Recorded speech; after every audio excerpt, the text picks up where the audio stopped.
नमस्कार दोस्तों, आप सभी का एक बार फिर से स्वागत है आपके अपने चैनल पवार एग्री हब में।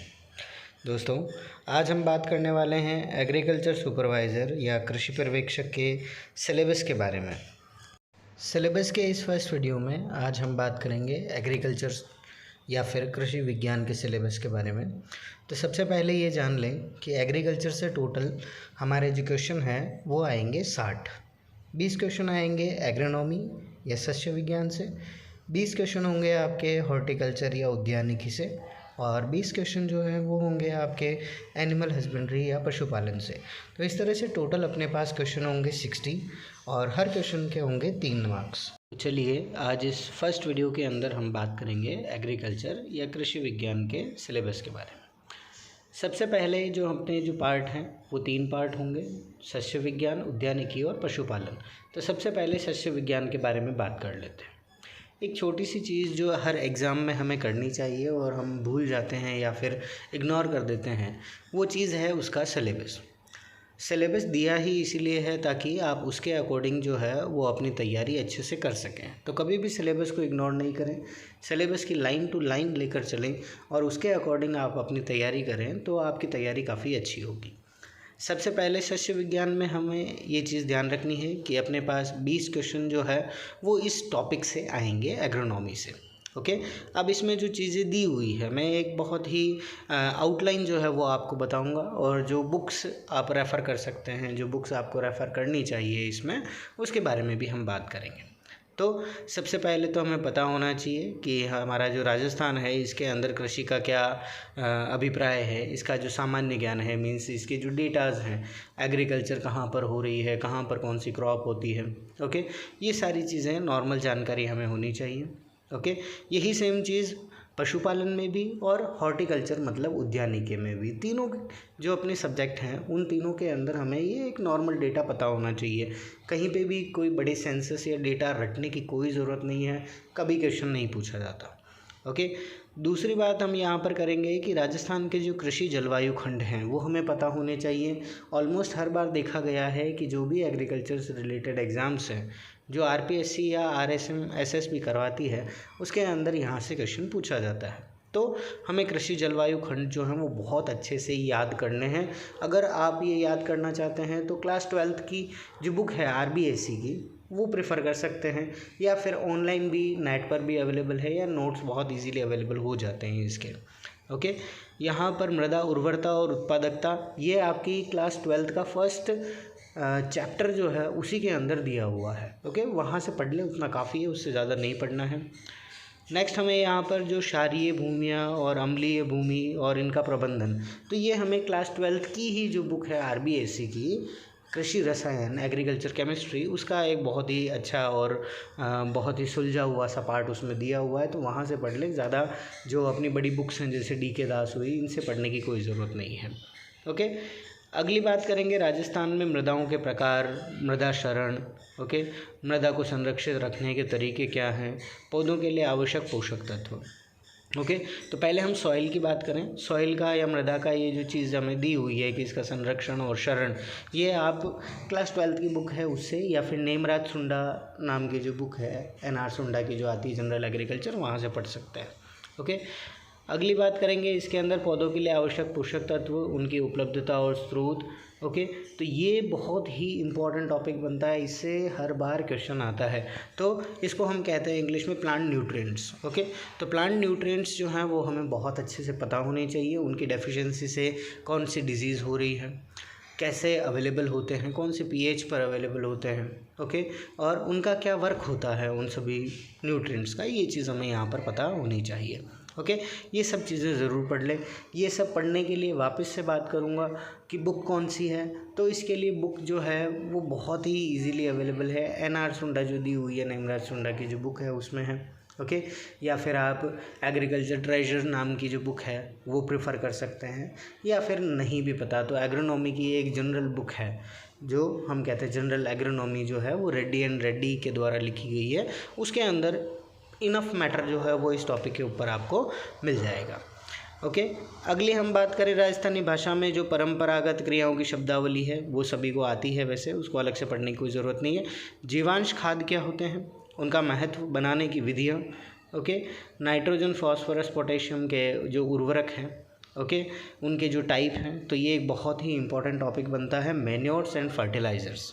ओके, अगर ये आपको अच्छे से पढ़ना है तो आप जो जनरल एग्रीकल्चर की बुक्स हैं, जैसे आर के शर्मा की बुक है, या फिर NR सुंडा, नेमराज सुंडा की है, या पुष्पेंद्र खराना की जो बुक है, वहाँ से आप देख सकते हैं। उसके अंदर सभी में इनका क्लासिफिकेशन, इनका बनाने के तरीके, इनके अंदर कितना कंटेंट होता है न्यूट्रिएंट्स का, वो सारी चीज़ें दी हुई है, तो बहुत ईजीली अवेलेबल हो जाएगा। ओके, या फिर आप किसी भी कोचिंग के नोट्स जो हैं वो भी देखना चाहें तो इस पर देख सकते हैं।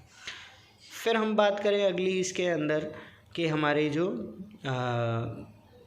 फसलोत्पादन है उसके लिए सिंचाई की उपलब्धता, सिंचाई के स्रोत और उनको प्रभावित करने वाला कारक। ओके, तो इसका सीधा मतलब है इरिगेशन पढ़ना है। ओके, इरिगेशन बहुत सिंपल सा टॉपिक है, बहुत अच्छा टॉपिक है, और हर बार एक क्वेश्चन फिक्स है, 1 से 2 क्वेश्चन के उसके अंदर आएंगे ही आएंगे। ओके, मैं यहाँ पर जो सबसे ज़्यादा वेटेज दूंगा वो मैं वेटेज देना चाहूँगा किसको, हमारे जो प्रेजेंट नई जो इरिगेशन टेक्निक्स आई हैं, जैसे स्प्रिंकलर है या फिर हमारा ड्रिप इरिगेशन है, तो इसे बहुत अच्छे से पढ़ें। उसके लिए आप रेड्डी एंड रेड्डी या SR रेड्डी की जो बुक आती है एग्रोनॉमी की, वो प्रेफर कर सकते हैं, वो इनफ है, उससे ज़्यादा हमें नहीं चाहिए। या फिर SR रेड्डी की ही एक बुक आती है इरिगेशन एग्रोनॉमी, वो आप प्रेफर कर सकते हैं, वो देख सकते हैं, वो टॉपिक इरिगेशन का वहीं से देखें, काफ़ी है इसके अंदर। ओके, अगली बात करेंगे हम यहाँ पर कि सिंचाई की जो आवश्यकता है, समय और मात्रा, ये सारी चीज़ें उसके अंदर आपको मिल जाएगी, जल निकासी भी मिल जाएगा। ओके, फिर बात करेंगे इसके अंदर मृदा परीक्षण और मृदाओं में सुधार की। तो यहाँ पर एक छोटी सी चीज़ जो है वो ध्यान रखेंगे कि हमारा जो यहाँ पर टॉपिक ये बोलने का कोशिश कर रहा है, वो कोशिश क्या कर रहा है कि आपको सॉइल हेल्थ कार्ड के बारे में पता होना चाहिए। ओके, सॉइल हेल्थ कार्ड के साथ साथ सॉइल टेस्टिंग किस लिए की जाती है, उसमें क्या दिक्कतें आती हैं, वो सारी चीज़ें यहाँ पर हमें बोल रहा है। ओके, फिर बात करेंगे हम यहाँ पर चारा संरक्षण, है मेकिंग और साइलेज। तो ये आप पशुपालन के अंदर भी पढ़ते हैं, वहाँ से देख लीजिएगा, यहाँ पर इतना इम्पोर्टेंट नहीं बनता है। अगली बात करें खरपतवार की, तो ये टॉपिक जो है उससे हर बार क्वेश्चन आएगा। ये क्वेश्चन इसलिए भी इम्पॉर्टेंट होता है क्योंकि आप एग्ज़ाम दे रहे हैं एग्रीकल्चर सुपरवाइज़र का। ओके, तो ये आपकी एक तरह से फील्ड जॉब है, और फील्ड के अंदर सबसे बड़ा जो नुकसान हमें देखने को मिलता है वो हमें 3 चीज़ों से देखने को मिलता है। आप जानते हैं, या तो कोई इंसेक्ट लग जाएगा, कीट होगा, या कोई रोग होगा, डिजीज़, या फिर खरपतवार होंगे, वीड्स। ओके, तो इसलिए आपको वीड्स के बारे में नॉलेज होना बहुत ज़रूरी है। वीड्स कौन कौन से हैं, कौन सी क्रॉप में कौन सा वीड होता है, ओके, उसको करेक्ट करने के लिए, वीड को कंट्रोल करने के लिए हम कौन से हर्बिसाइड्स जो हैं वो यूज़ करते हैं। ये 2-3 टॉपिक्स इसके अंदर बहुत इंपॉर्टेंट बनते हैं, इनको ज़रूर पढ़िएगा, इनको बिल्कुल नहीं छोड़ना है। ओके, फिर बात करेंगे इसके अंदर हम कि हमारे जो मुख्य फसलें हैं उनके लिए जलवायु, मृदा की तैयारी, ओके, खेत की तैयारी हो गई, बीज उपचार हुआ, बीज दर, बुआई समय, उर्वरक। तो आपको सभी क्रॉप्स के अंदर यही सारी चीज़ें जो है वो आपको ध्यान रखनी है, जो इस पॉइंट के अंदर दी हुई है। इसके अलावा कुछ भी एक्स्ट्रा जो है वो पढ़ने की ज़रूरत नहीं है। ओके, एक इम्पॉर्टेंट चीज़ जो ध्यान रखनी है वो ये कि अगर कोई भी ऐसी प्रैक्टिस है जो कि एक किसी क्रॉप में की जा रही है, बिल्कुल क्रॉप स्पेसिफिक है, तो उसे हमें नहीं छोड़ना है, वो हमें ध्यान रखनी है। जैसे ग्राउंडनट के अंदर हम पैगिंग कर रहे हैं, ठीक है, या फिर चने के अंदर हम बात करते हैं निपिंग की, वैसे ही प्रॉपिंग की बात कर रहे हैं हम शुगर केन के अंदर, या गिनिंग की बात कर रहे हैं हम कॉटन के अंदर। तो ऐसी जो चीज़ें पर्टिकुलर स्पेसिफिक हैं, जो प्रैक्टिसेस किसी क्रॉप में करते हैं, वो नहीं छोड़ना है, वो बिल्कुल अच्छे से पढ़ना है। फिर बात करें बीज के बारे में, तो बीज की जो क्लासेस हैं वो पता होनी चाहिए, और जो अच्छे बीज होते हैं, उत्तम बीज हम कह रहे हैं जिनको क्वालिटी सीड्स, उनकी क्या क्या क्वालिटीज़ होती हैं वो एक जनरल हमें पता होना चाहिए। सीड डॉर्मेंसी क्या होती है, ओके, और उस डॉर्मेंसी को ठीक कैसे कर सकते हैं वो हमें पता होनी चाहिए, क्योंकि इससे रिलेटेड क्वेश्चन जो है वो पिछली सुपरवाइज़र वैकेंसी के अंदर हमसे पूछा गया था। ओके, फिर बात करें सबसे इम्पॉर्टेंट राजस्थान के परिप्रेक्ष्य में, शुष्क खेती means dry farming. Dry farming वो सब्जेक्ट है जो हमें बहुत अच्छे से आना चाहिए। उसके अंदर एंटी ट्रांसपेरेंट्स जो हैं वो आएंगे, वाष्पोत्सर्जन कम करने वाले, ओके, फसल पद्धतियाँ आएगी, उसके अंदर हमारी क्रॉपिंग पैटर्न्स जो हैं, ओके, हमारे क्रॉपिंग इंडेक्स जो है वो होगा, क्रॉप रोटेशन होगा। तो ये बहुत इंपॉर्टेंट आना चाहिए, क्योंकि राजस्थान के लिए ये चीज़ बहुत इंपॉर्टेंट हो जाती है। ओके, चलिए अब हम बात करते हैं हॉर्टिकल्चर। हॉर्टिकल्चर में भी एज़ इट इज़ जैसा हमने एग्रो में बात करी वैसे ही अपने 20 क्वेश्चन आने हैं। बहुत सिंपल सा बहुत अच्छा टॉपिक जो है वो हॉर्टिकल्चर में मानूंगा, क्योंकि यहाँ पर वो क्रॉप्स हैं जो कि हमें बहुत ज़्यादा प्रिय होती है, अच्छी होती है, जो हम रोज़मर्रा में यूज़ कर रहे हैं। ओके, तो इसके अंदर भी एक नॉर्मल जो डिस्ट्रीब्यूशन है, एक अपना जो प्रेजेंट कॉन्टेक्स्ट है किसका, हॉर्टिकल्चर का, राजस्थान के लिए वो हमें पता होना चाहिए। ओके, कि राजस्थान में कौन सा फल सबसे ज़्यादा हो रहा है, उसके अंदर क्या क्या इंपॉर्टेंट चीज़ें हैं एरियाज़ के अंदर, प्रोडक्शन के अंदर, वो पता होनी चाहिए। इससे ज़्यादा कुछ देखने की ज़रूरत नहीं। ओके, इसमें सबसे इम्पॉर्टेंट पहला आता है नर्सरी प्रबंधन। तो किसकी नर्सरी हम करते हैं, वेजिटेबल्स की है या फ्रूट्स की है, तो उनके लिए क्या क्या चीज़ें ध्यान रखनी, बस इतना सा ध्यान रखें। ओके, पादप प्रवर्धन और पौधरोपण, ये बहुत इंपॉर्टेंट टॉपिक बनता है। इससे हर बार क्वेश्चन आता है, मीन्स प्रोपोगेशन किससे हो रहा है, उसको हम एक नया प्लांट बनाने के लिए कौन से पार्ट का यूज़ कर रहे हैं, ये क्वेश्चन बहुत इंपॉर्टेंट बनता है। ये इस टॉपिक को बिल्कुल ना छोड़ें।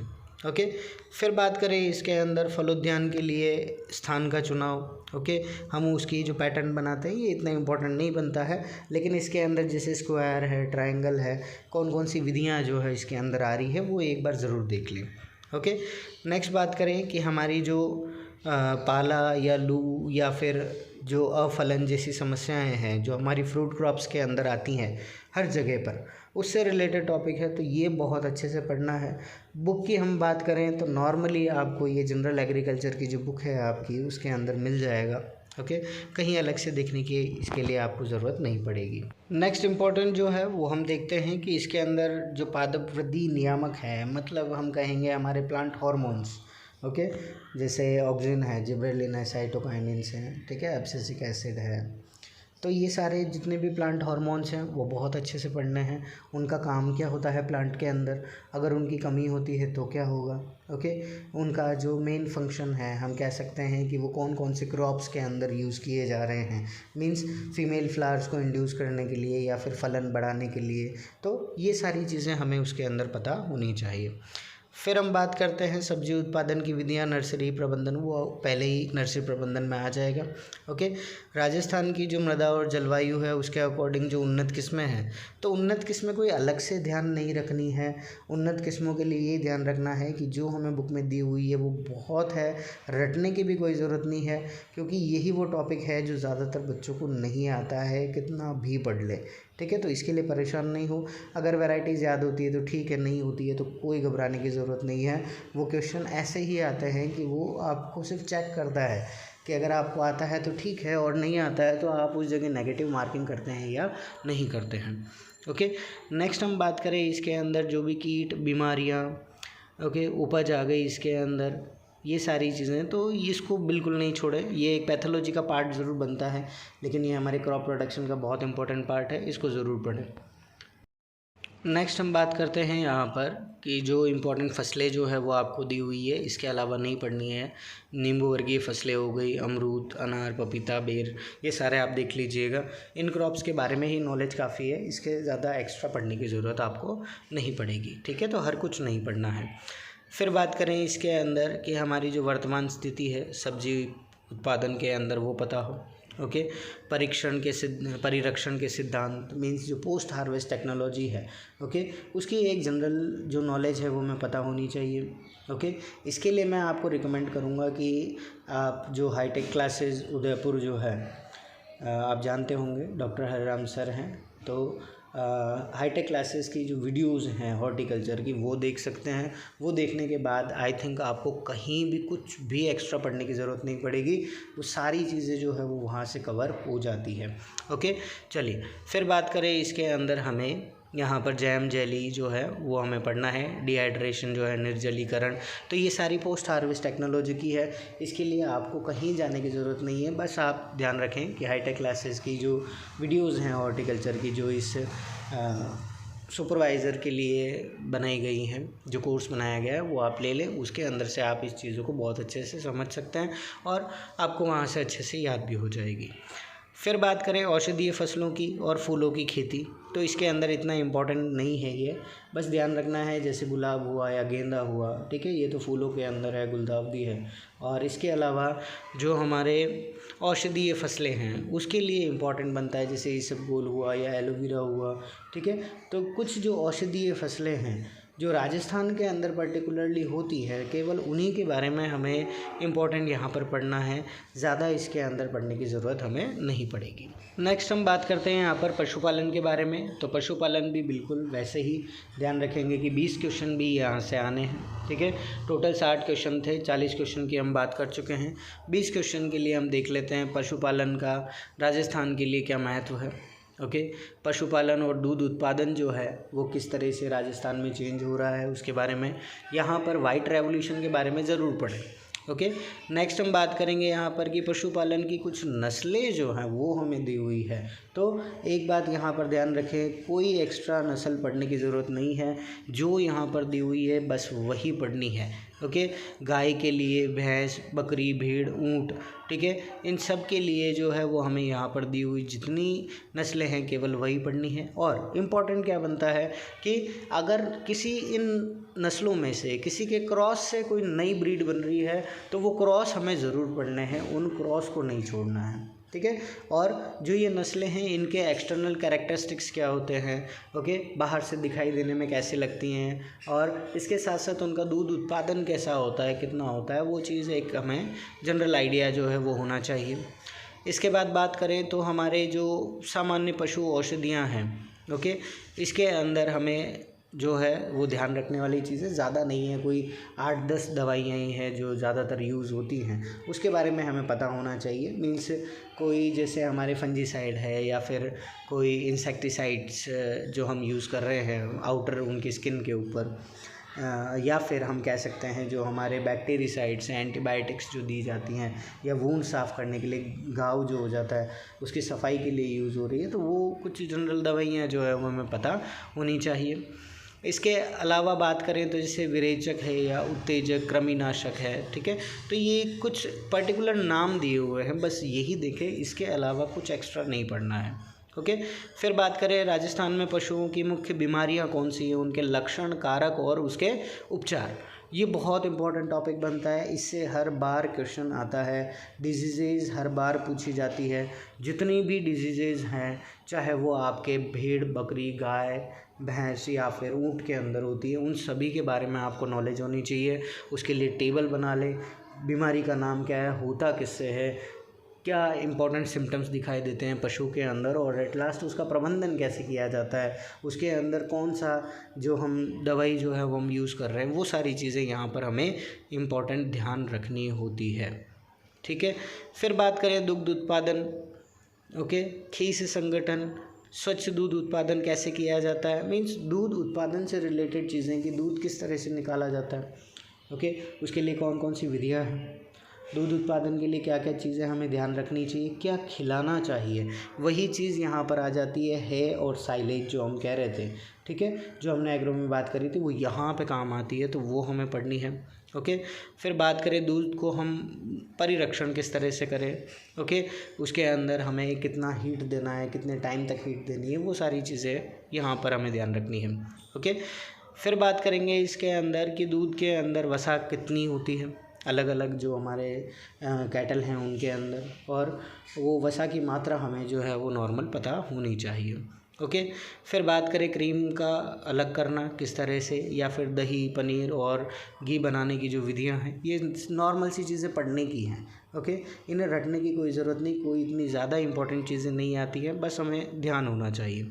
ओके, जीवाणु रहित किस तरह से करेंगे, तो ये सारी चीज़ें दवाइयों के अंदर आ जाती है।